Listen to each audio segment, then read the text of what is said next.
Praise the Lord friends. இன்றைய தினம் நாம் பைபிள் எடுத்து வாசிக்க வேண்டிய எஸ்தரின் போர்ஷன் வந்து எஸ்தர் ராஜாத்தின் சரித்திரம், அதிகாரம் 6, வசனங்கள் 1 முதல் 4 வரை. எஸ்தர் 4வது அதிகாரம் 1 முதல் 4 வரை. இந்த போர்ஷனில் என்ன சொல்லியிருக்காங்கன்னா, இது ஆமான் வந்து இதுக்கு முந்தின தடவை இருந்து நமக்கு தெரியும். ஆமான் ஒரு பெரிய தூக்கு மரத்தை ரெடி பண்ணிட்டான். அதே நாள் அன்னைக்கு நைட்டு அந்த இரவே நடந்த விஷயங்கள். ராஜாவுக்கு வந்து தூங்க போகிறாரு, அவருக்கு தூக்கமே வரல.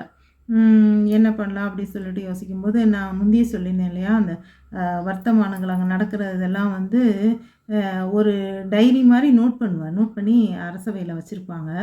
அப்போ சரி தூக்கம் வரல, என்ன செய்யலாம் அன்னைக்கு, இந்த ஒரு பாஸ்ட் 1 மந்த்தாக இந்த குள்ளே என்ன நடந்தது அப்படின்னு சொல்லி தெரிஞ்சுக்கலாம் அப்படின்னு சொல்லிட்டு அந்த வர்த்தமானங்கள்லாம் எடுத்துகிட்டு வந்து எனக்கு முன்னாடி வாசிங்க அப்படி சொல்லிட்டு சொல்கிறாரு. சொல்லும்போது அந்த பித்தாகு தேரேஸ் அந்த 2 பேர் வந்து அரண்மனை காவலாளிகள் பிரதானிகள் அவங்க வந்து ராஜாவை கொல்றதுக்கு முயற்சி பண்ணாங்க. அந்த செய்தியை மொர்தெகாய்ன்றவர் அரசருக்கு தெரிவித்து அரசரை காப்பாற்றப்பட்டார் அப்படின்றத வாசிக்கிறாங்க. வாசிக்கும்போது அப்போ ராஜா கேட்குறாரு, சரி இது எல்லாம் நடந்துச்சு, அந்த நமக்கு செய்தி கொடுத்த மொர்தெகாய்க்கு ஏதாவது ரிவார்டு கொடுத்தோமா, ஏதாவது கனம் மகிமையெல்லாம் செஞ்சோமா அப்படின்ட்டு. அப்போ அந்த காவலாளி வாஸ்தவர் சொல்கிறாரு, அப்படிலாம் ஒன்றும் செய்யலைங்கயா, அவர் அவ்வளோதான், அவங்க 2 பேரையும் தூக்கில் போட்டோம் அவ்வளோதான், ஆனால் மொர்தெகாய்க்கெலாம் எதுவுமே செய்யலைண்ணா. அப்படியா, ஐயோ செய்யணுமே, என்னுடைய உயிரை காப்பாற்றிருக்கானே அப்படின்னு சொல்லி யோசிச்சுட்ருக்காரு.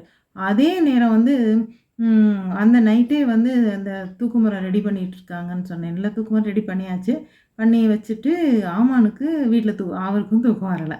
அவர் என்ன செய்கிறாரு, அரண்மனைக்கு போவோம், ராஜாட்ட போய் இப்பயே சொல்லிடுவான், மொர்தெகாயை வந்து கொல்ல சொல்லி தூக்குமரம்லாம் ரெடி பண்ணியாச்சு அப்படின்னு சொல்லலான்னு சொல்லிட்டு அரண்மனைக்கு வராரு.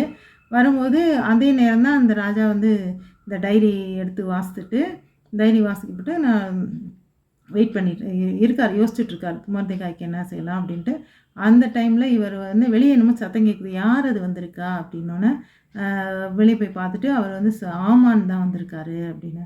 அப்படியா, சரி ஆமானை உள்ளே அனுப்பு, உள்ளே வர சொல்லு அப்படின்னு சொல்கிறாரு. அடுத்து என்ன நடக்குது நாளை பார்ப்போம்.